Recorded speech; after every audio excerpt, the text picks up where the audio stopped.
Hi folks, welcome to the Prepared Homestead. This is Travis. Thank you all for stopping by to watch. Weather is a little chilly today, more than it has been, but still a really nice day. Kind of recovering from the storms we had yesterday, and thankfully for us, it was just some limbs blowing down and some things blowing around the property, but nothing too severe. Gonna talk to you today about, well, you know, with all the stuff going on in the world, and it's getting worse. I mean, that's not doom and gloom. That's just stating a fact, right? You turn on the news, get online. There's just stuff happening all the time, and it's happening closer and closer to home.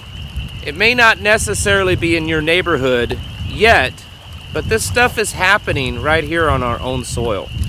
And as more and more people come into this country, as crime goes up, as just the disparity of society, and as the money problems and so on and so forth, it's going to get worse. It's going to get worse. And we have to be ready for it. And one of the things that we need to be doing is training and preparing ourselves to be able to react within a moment's notice. Back in the Revolutionary time, they were called the Minutemen, meaning that they could be notified of some threat and be able to react very quickly to it. And that's something that we need to be doing today. We need to be doing that because these threats may end up getting pretty close to us pretty quickly. If you've noticed any of the stuff that's been going on in America with violence, they happen quite quickly. And we don't know at what point it kind of explodes into something else. So that's what I want to talk to you today about.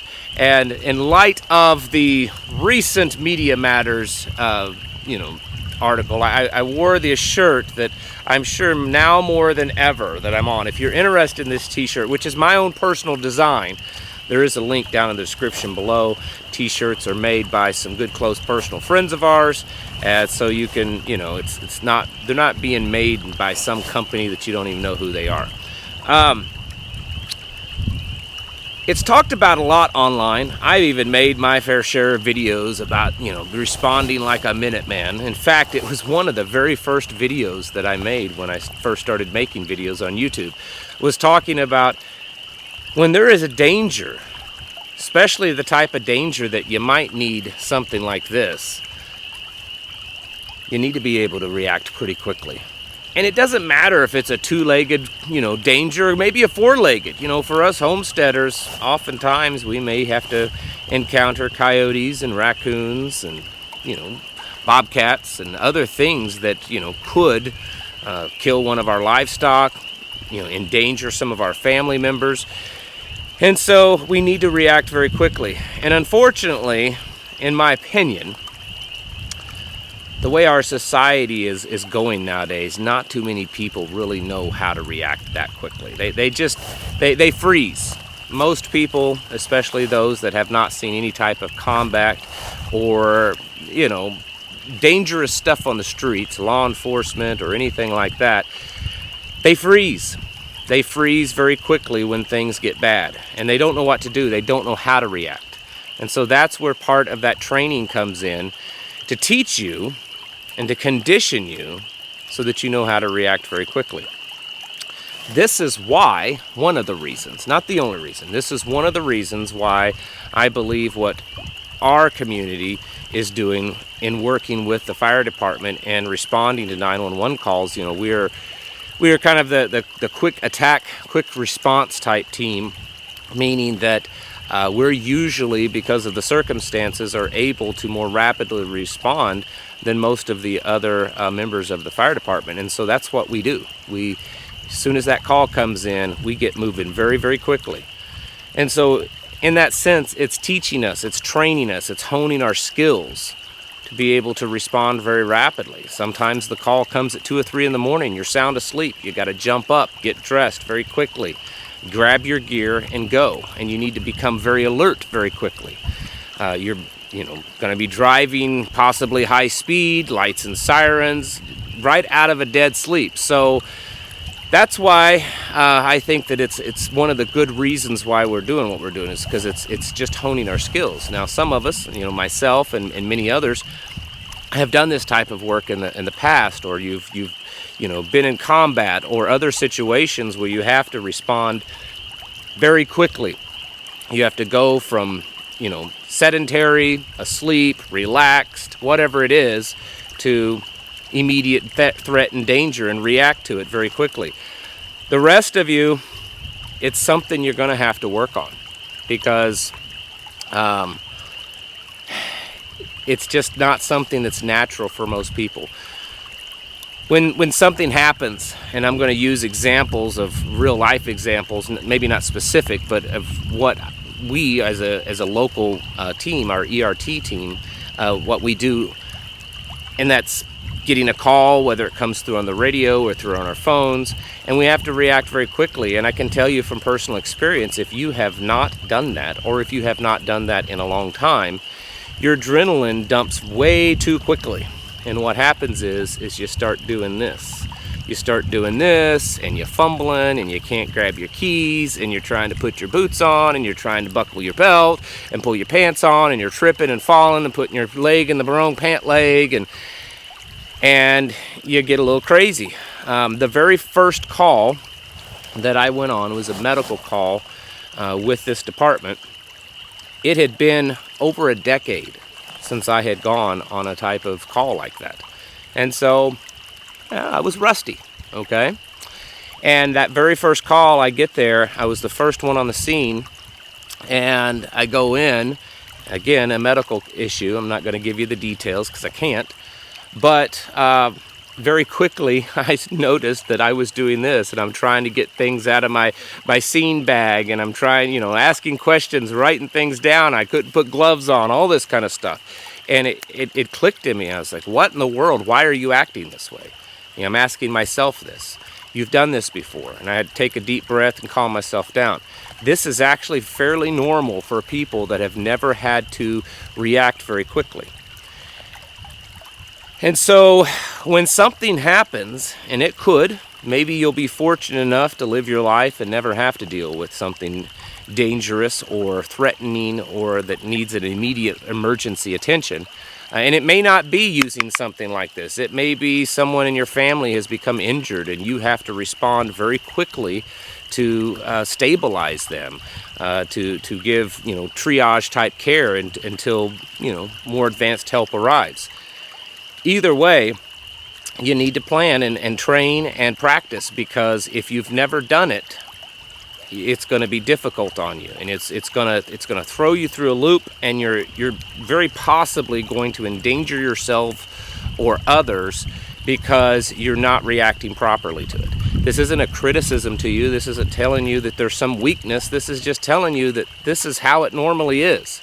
I've seen it many times training new people out in the field, where the first few times they're dropping things, they're shaking, sometimes they can't even speak correctly, they're stuttering, they're all sorts of problems, because they know something is dangerous. They know that there's a threat. They know that there may be a life on the line, or someone is perishing, whatever the problem is, and that they are being depended upon to fix the problem somehow. And it's just such an adrenaline rush, such a dump on them that their body just can't handle it. And it's because their mind is not used to it. And so it's been a concern of mine, like I said, since really the beginning of making this channel. It was one of the very, very first videos that I ever produced. And I say this because I have lived it and I have seen it with my own eyes. And while the average American, and even most of you, live your daily lives and you never have something that is that immediate of a threat, whether it's a bad guy threat, or whether it's protecting your animals from a four-legged threat, or giving emergency medical care to a loved one because something is very seriously wrong and they could maybe not make it and you have to stabilize them.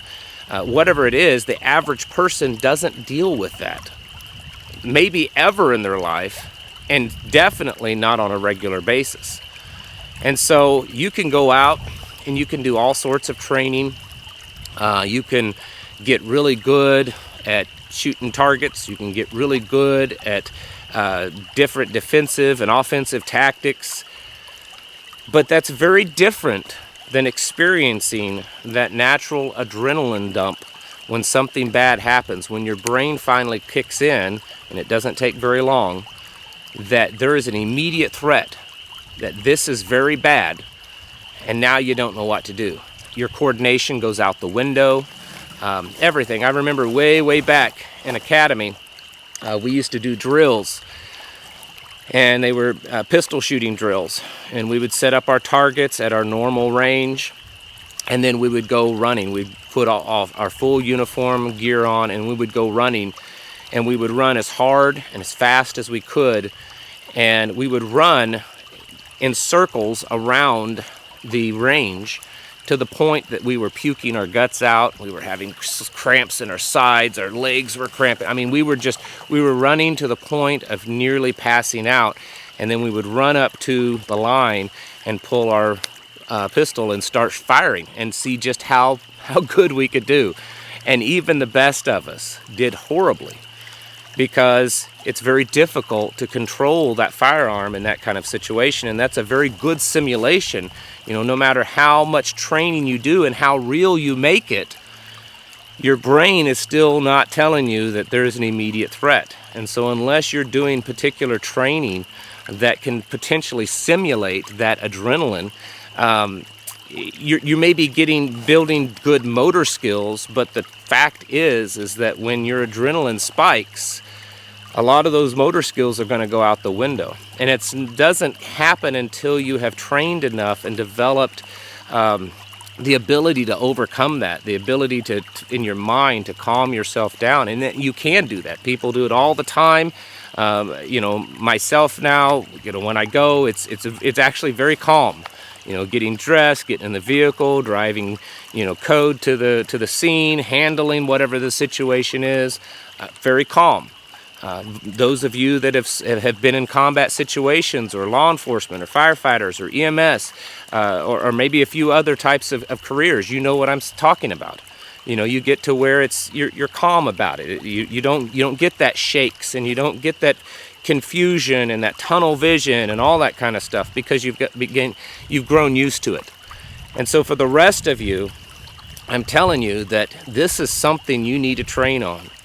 And you can look up various ways. I just explained the one way of just pushing your body physically to the point that you're about to collapse, and then try to do something. Try to do something that's, you know, requires, you know, fine motor skill, dexterity. Try to, you know, pull your weapon and see if you can even get on target, even get on the paper, let alone, you know, a decent pattern, a decent grouping. There's other things that you can do, you know, cause yourself to be afraid, have someone else set up a situation where, you know, if you're married, husband and wife, maybe they agree to this, that the husband will randomly one night wake the wife up in a very, you know, dramatic way, lights, horns beeping, yelling, and then she has to see how fast she can get herself dressed. Or grab a firearm and run out the door, whatever it is. And then the husband does the same thing, where he's trying to see how well he can react to that. There are ways that you can develop the skill to overcome this adrenaline and overcome the fear and the panic. There's also things that you can do by just being ready for that. I actually remember that video that I'm speaking of long ago. And I still do the very same thing today. And then when I made that video, I was not a first responder with the fire department. But now that I am, I still do the same thing. Every night when I go to bed, I set particular shoes. I usually have a pair of boots that I get that are very easy to slip on. They're very easy to put on, tie up, or just slip on. I have pants, I have firearms, I have everything that I need. And I put it in the exact same place every night. It's that way I'm building skills so that even when I wake up in a, you know, dead asleep because of something, whether it's a radio going off or someone coming through the door or whatever it is, I know where everything's out. Now, of course, if someone's coming through my door, I probably aren't going to care about putting pants on and things like that. But there are times that I have to maybe run outside in the dead of night because I hear an animal fight or something like that. If it's cold, if it's raining, you want to put something on. And so having those things laid out in a particular way, the same way every time, and getting used to jumping up quickly, grabbing that stuff, putting it on, and going out to respond.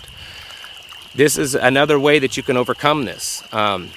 You know, if you have a particular firearm that you're going to use, whether it's a rifle, pistol, shotgun, doesn't matter, it's your choice, it's, you know, your business. Use the same one, put it in the same place, everything the exact same thing. You may have different firearms for different types of carry and all that kind of stuff. I mean, that's your business. But whatever it is that you're using in your home for defense, it needs to be the same thing, and it needs to be kept in the same place all the time. That way you're not fumbling around. Car keys, same way. What if something happens and you had to, you and your family had to evacuate very quickly? You need to keep your car keys in the same place all the time. You know, whether it's on your nightstand or hanging on a hook by the front door, whatever it is. Medical gear, same way.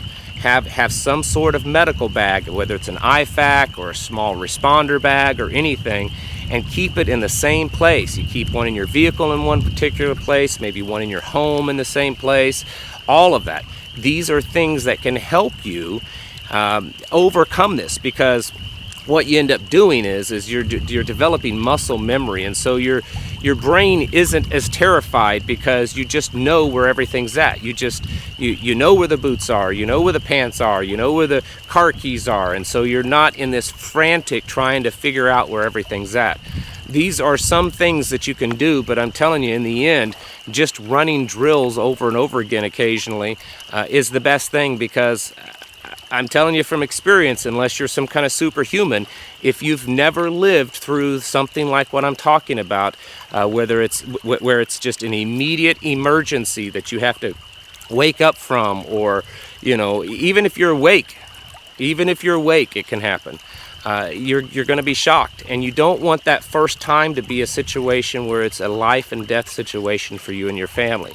So you need to be training and running drills on how to overcome just that natural adrenaline, that natural fear, that natural, where you're just very discombobulated.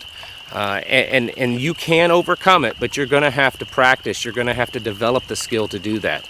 And so I want to encourage every one of you to start doing that, whether it's responding to something that's medical, defense, responding to a neighbor, maybe one of your tribe members. Maybe they call. It could be tonight, tomorrow night. They call you in the middle of the night, and there's some type of emergency, and they need help immediately. How are you going to respond to that? What is your plan?